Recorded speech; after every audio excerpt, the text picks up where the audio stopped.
sean todos bienvenidos. El día de hoy nuevamente me encuentro junto a mis dos compañeras, Sofi y Rosas.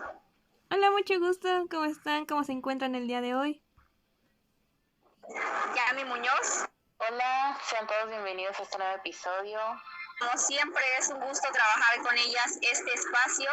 En el episodio de hoy vamos a hablar el día de hoy muy específicamente sobre la brecha digital. Y bueno, la brecha digital no es otra cosa más que el reflejo de la brecha social en el mundo digital. Sabemos que en el mundo pues existe esta brecha social en cuanto a las clases sociales, en cuanto pues a cómo se separa de cierta manera por no tener el mismo nivel económico y todo esto, pues bueno, todo esto se ve reflejado también en el mundo digital y por eso se le llama como esta brecha digital, ¿no? Y la brecha cognitiva, pues esta abarca dos aspectos, que es más como competencias informáticas, que es más que nada, pues qué es lo que uno, o bueno, los jóvenes, las personas en general saben sobre cómo manejar estas nuevas tecnologías y también el capital cultural. Es decir, cómo es que pues ellos, o sea, pueden como apropiarse de estos nuevos medios, ¿no? Entonces vamos a como ir hablando de todo esto y también cómo se aplica la educación, ¿no? Y bueno, a los jóvenes de ahora se les ubica por ser activos en el uso de la tecnología. En verdad, todos los jóvenes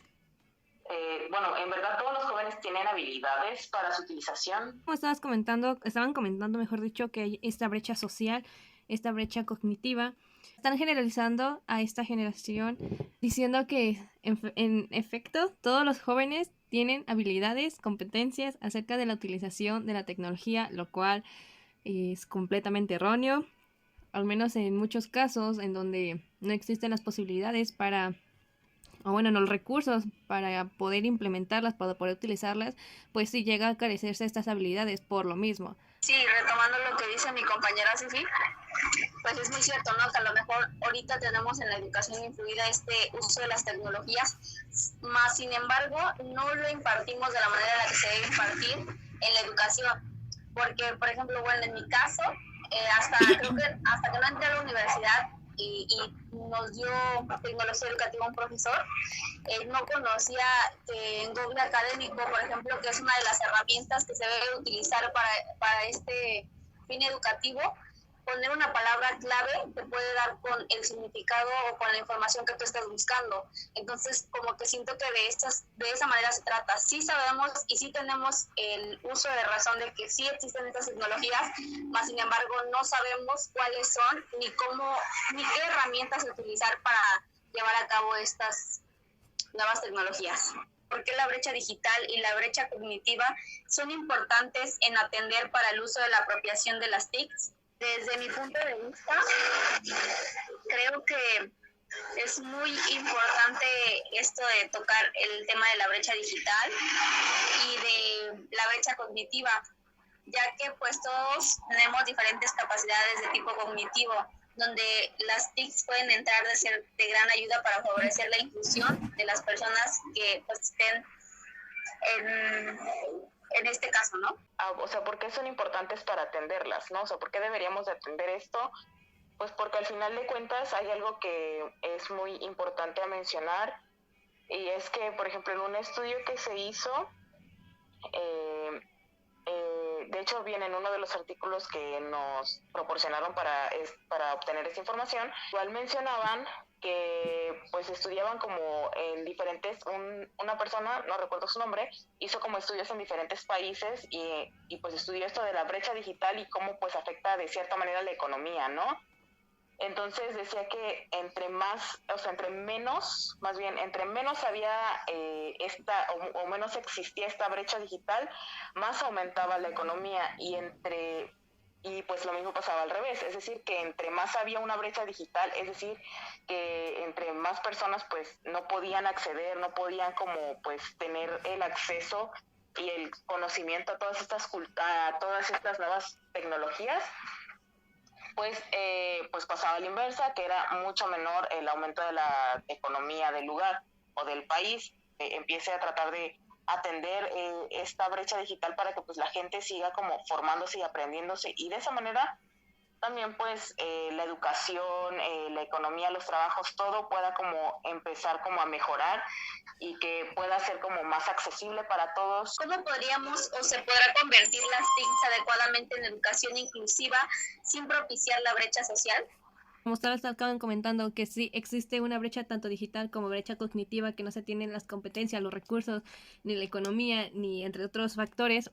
También existe lo que vendría siendo la brecha social, porque estos privilegios o no privilegios o las oportunidades que se les tiende a cierto sector poblacional, pues propician, ¿no?, lo que vendríamos diciendo o lo que vengo diciendo con las discriminaciones. Entonces, con las discriminaciones también vienen las personas que no pueden, o mejor dicho, las personas que pertenecen a un sector de población vulnerable, como vienen siendo las personas con ciertas discapacidades, con trastornos, con enfermedades como el VIH-Sida, como personas que también están en un estado de pobreza extrema, podríamos decirlo. Entonces, ¿cómo se podría convertir las TICs en una educación, o cómo podríamos introducirlos en una educación que se convierta en inclusiva? Podríamos abordarlo mediante que se lo plantee precisamente el gobierno, que el gobierno haga cursos, que se les capacite a los docentes para que no solamente se les enseñe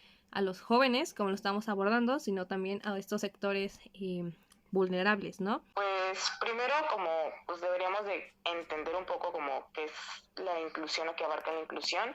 Como ya mencionaba Sofi, pues abarca como pues ser inclusivos con personas con discapacidades o necesidades de educación especial, que tengan problemas no solamente, o sea, en inclusión no quiere decir que nada más vamos como con personas que tienen discapacidad, o ya sea física o mental, sino que también tenemos que ser inclusivos con personas que pueden ser rezagados o pueden ser o llegar a ser rechazadas por su género, su religión, su cultura, por su nivel socioeconómico, etcétera, etcétera, etcétera. Entonces, pues más que nada la educación inclusiva tiene que ver con cómo, dónde, por qué y con qué consecuencias educamos a todos los alumnos. Entonces, una educación inclusiva pues tiene que modificar y hacer cambios en los contenidos, en lo que les está enseñando a los alumnos.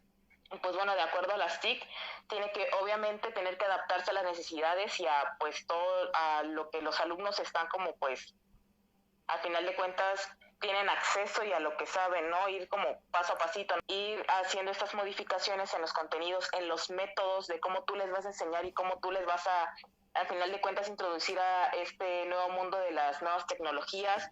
Por ejemplo, si son de estos grupos que al final de cuentas no tienen ese acceso, que son pues de un muy bajo nivel económico, entonces es como irían, o sea, tendrían que modificar pues estos nuevos métodos y contenidos para poder introducirlos a las TIC, y al final de cuentas sí tiene que ver mucho, como decía Sofi, que el gobierno se pusiera como esta, al final de cuentas es una meta para que se pudieran como llegar a estos lugares y que fueran inclusivos y que sí se les pudiera como introducir a este nuevo mundo de las TICs. Sí, pues tienen razón en todo lo que han comentado. Eso tendría que intervenir el gobierno para esta educación de día a día de los jóvenes, de los niños, que finalmente se están formando para llegar a un campo laboral que ya está competido a nivel tecnológico y de herramientas que requieren sobre la tecnología,